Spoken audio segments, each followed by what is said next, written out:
everybody, and welcome back to my channel, Deck Tech for Decks. Today we are going to be doing a deck tech on Mishra, claimed by Gix.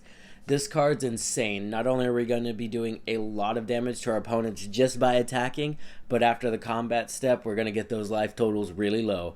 Not to mention, if we ever meld this guy, we'll be able to control the board. We'll be able to ramp ourselves, remove whatever we need to, make people discard their hands. Not to mention, it's got that game ender on it, giving all of our creatures trample, menace, and then we get minus all of their creatures by 1. That's going to do a lot more than you think. So without further ado, let's create a massive board state with massive creatures and murder our opponents. Let's get into my favorite part of the deck, creating that massive board state. Krinko 10th Street Kingpin. This guy's just going to keep beating face and getting bigger while doing it, and we're just going to fill the board with goblins. Death Tyrant. This guy, we're going to be trading blows with our opponents. I mean, if they don't want to die, they're going to have to block. And if we lose a creature, or they lose a creature, we're going to create more creatures. So that's exactly what this deck wants to do. Gisa, Glorious Resurrectioner. Again, we're trading blows. As soon as their shit dies, we get it for a turn and we fling it back at them. That just sounds so fun to me. Edric Sar. As long as you don't go over 7, you can keep creating those Thrall tokens. And if you do go over 7, you've got 7 tokens. That's 7 damage you're going to be doing to each opponent's face. So that's pretty good. We then have Grave Titan, just a classic. He's just going to come into the battlefield. You get 10 power. Then he attacks. You get an extra 4 power onto that. So this guy's going to be a big game ender. We then have Kazul Tyrant. This guy, let's be honest, people probably aren't going to attack into him. But if they do, we get more tokens.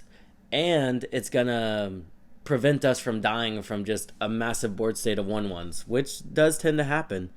We then have Zurzoth Chaos Rider, because who doesn't love a little chaos, right? They're going to have to discard some stuff. We're going to have to discard some stuff. We have stuff to bring stuff back. I don't know about them, but we're not worried about them, right? And then on top of that, we're just going to be creating those little devil tokens. Ghoul Collar Gisa.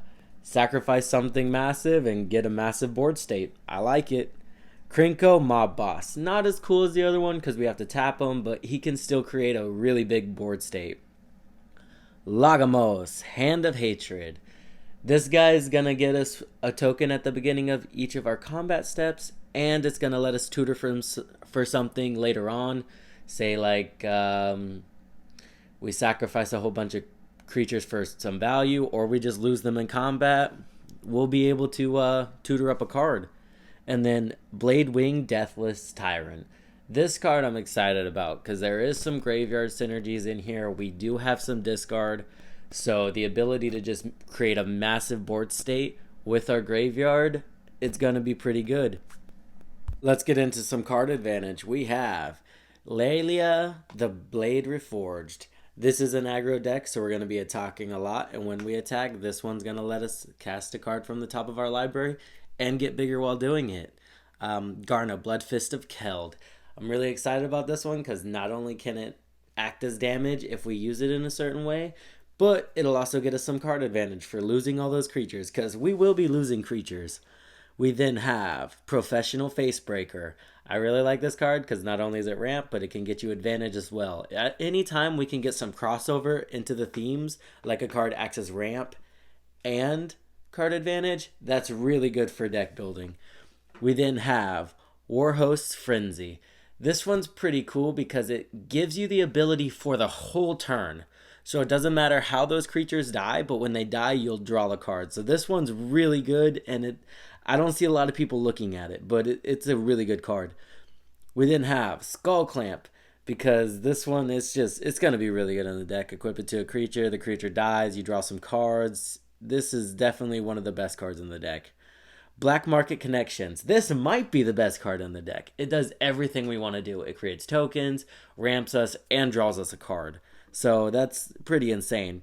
Liliana Dreadhorde General. She lets you draw cards by losing tokens. So I really think she's a good add to the deck because she also creates tokens. Solemn Simulacrum. Just a classic. Cavalier of Flames. This one's really good in the deck because not only does it draw you some cards, but it can buff your whole team +1. So whenever you go wide like that, giving all your team +1 is pretty insane. And you can or you can activate this ability multiple times in a turn. We then have Neheb Dreadhorde General, Dreadhorde Champion. This one, like I said, the crossover. You're gonna draw cards and create mana, so he's really good. Dark Deal. This one's just a wheel. It fills our graveyard a little bit, and then Magus of the Will again fills our graveyard a little bit. This one's a creature, so we can recur it. Let's get into the ramp with Mahadi Emporium Master. I don't know if you guys have had an opportunity to play with this card yet, but it's insane. We then have Pitiless Plunderer. Adding these cards to our deck really just makes your opponent think, man, do I want to block that creature? He's going to create treasure tokens. He's going to get advantage. And in the back of your head, you're like, I don't care what you do. I'm good either way. And the more mistakes they make, the better it is for you. We then have Ashnod's Altar. This one, just sacrifice some creatures, create some mana. We're all for that. Impulsive Pilferer. This one works really good with our commander because we're going to hit that Encore ability, get 3 additional copies, and then do 3 additional damage to each of our opponents, which is going to equate to 9 damage all in all. So that's really good. We then have Crowded Crypt. We're going to be trading creatures all game. There's going to be board wipes, and this will just give you an instant board state after something like that happens. You know, our jobs in this game is to be really aggressive. We're just going to be a rabid dog just biting at everyone. We'll make enemies of the whole table, and maybe we win and maybe we don't. But the goal of this deck is to just attack. We then have Sword of the Animist. We do have ways to create additional combat steps in this deck, so we can ramp multiple times with this card. Neheb the Eternal. With Mishra's ability, this can create a lot of damage, or a lot of mana, you know what I mean? Because not only are we going to do the damage from all of our creatures, but also Mishra's ability. And that hits every opponent. So just think about the, 9 damage we did with Impulsive Pilferer. Now we have 9 mana with that. That's pretty insane. We then RAKDOS Signet, Arcane Signet, Wayfarer's Bauble, and Soul Ring. Boring, but really good standard stuff. Let's talk about some of the miscellaneous stuff we got in the deck. We have Kodor, Doomscourge. This is going to get everybody else playing your game. So now not just you is slinging damage, everybody's slinging damage. And this is going to speed the game along really nicely. We then have Tectonic Giant. This one can create card advantage in a pinch or fling damage at your opponent. So whichever one you want. Delina Wild Mage. This is just going to copy your best creature on the battlefield. Hellrider. It's not exactly doubling what our commander does, but it does deal additional damage to the creatures that the opponent is attacking. So additional damage, will take it. Karlach, Fury of Avernus. This one, just an extra combat step, we'll take it. There's a lot of our creatures that trigger on combat, including our commander.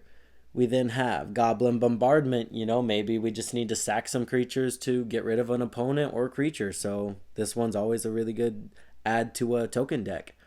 Perforos, God of the Forge. Again, we're going to have a lot of tokens entering the battlefield. It's going to be really good to just slowly eat away at our opponent's life total. With cards like Impact Tremors as well. Drana, Liberator of Malakir. This one's just going to slowly grow our board, right? I mean, not grow it, but grow it tall, not wide. You know what I mean? Our creatures are just going to keep getting those 1/1 counters and getting bigger and bigger. Eventually, our opponents are going to have to deal with that. We then have Port Raiser. This one's pretty insane with our commander, because if you think about it, he's going to trigger every time we attack a different opponent. So this has the ability to end the game just right here on its face if our board is big enough. Valor. This one, it does a little bit of everything, especially the one where we're going to be dealing damage equal to the amount of cards in a player's hand. That one's gonna really do work in this deck. Breach of Fury. This one goes infinite with anything that creates a token at the beginning of combat, during combat, or whatever. Create a token, it dies, additional combat. Create a token, dies, additional combat. Grave Titan does that. We have a couple other creatures do that. Lagomos does that. So this is gonna be really good in the deck. And then finally we have the Phyrexian Dragon Engine. Let's talk about that Reanimator package we're running. We have Chainer Nightmare Adept. This card it's really efficient in the deck. It lets you cast whatever creature you want from your graveyard, and it gives it haste. It does ask that you discard a card, but whatever. We then have Agadeem's Awakening. I mean, if you guys have an extra copy or justify the price tag, definitely throw this in here. It's done a lot of work in the decks that I have it in. Feldom of the Third Path. This one just reanimates a guy from your graveyard, attack, and then sack it. We don't really care. We get the triggers and we get what we want. We have a lot of ETBs, and this guy's going to set them off. Ancient Brass Dragon. This one has the potential to reanimate a lot of stuff from your graveyard because we're running a lot of low to the ground creatures. They're not super expensive. You know, we do have some big hitters in the deck, but a lot of the deck has a lower curve. So this guy can really reanimate a lot of stuff from the graveyard given the right board state and all. Underworld Breach. Again, like I said, we got a lot of low to the ground creatures. You know, we just start exiling stuff from our graveyard, bringing it back, and we could turn the game around in one turn. Command the Dread Horde. We're gaining life with our commander too. I mean, I haven't talked about that much, but keep in mind, we are gaining life too with the amount of creatures we're attacking. So this one has the potential to just bring our whole graveyard onto the battlefield. So I'm really excited about that. All right, last but not least, we have the removal of the deck. Chaos Warp, just your classic, you know. Feed the Swarm, this one's really new, but it's really effective. Blood Money, I really like the thought of just having 10 treasures at our next upkeep after we wipe the board to rebuild. Dictate of Erebos, this one's really sneaky because it has flash, so you can wait till they assign all their blockers, like why did he attack me with a bunch of 1/1s when I blocked with all my 2/2s, and then everybody's board's gone, and then you still have Dictate of Erebos on the board. Cavalier of Night, not only is this gonna remove something, but it can also bring something back, so I really like this card. Drana, Calastrial Blood Chief. This one, you attack, you sink some mana into it, and they lose whatever best creature they got. Vandal Blast, we need to do something about treasure tokens. It's kind of rampant right now, so we need to include this in every red deck, in my opinion, I think, right now. We then have Bedevil and Massacre Girl. Massacre Girl, if you don't know how she works, whenever one token dies, everybody gets -1. And then everybody gets -2 when that one dies. So everybody gets minus equal to the amount of creatures she kills, if that makes sense. So if you have 10 1/1s, she enters the battlefield, everybody gets -10 straight up. And then when those creatures dies, it's minus more. So basically, with this deck, you cast her, and she's going to be the only one left on the board. And finally, that's it for the deck tech. I hope you guys enjoyed it. Please like and subscribe. This is a new channel, so all your support is appreciated. Thank you.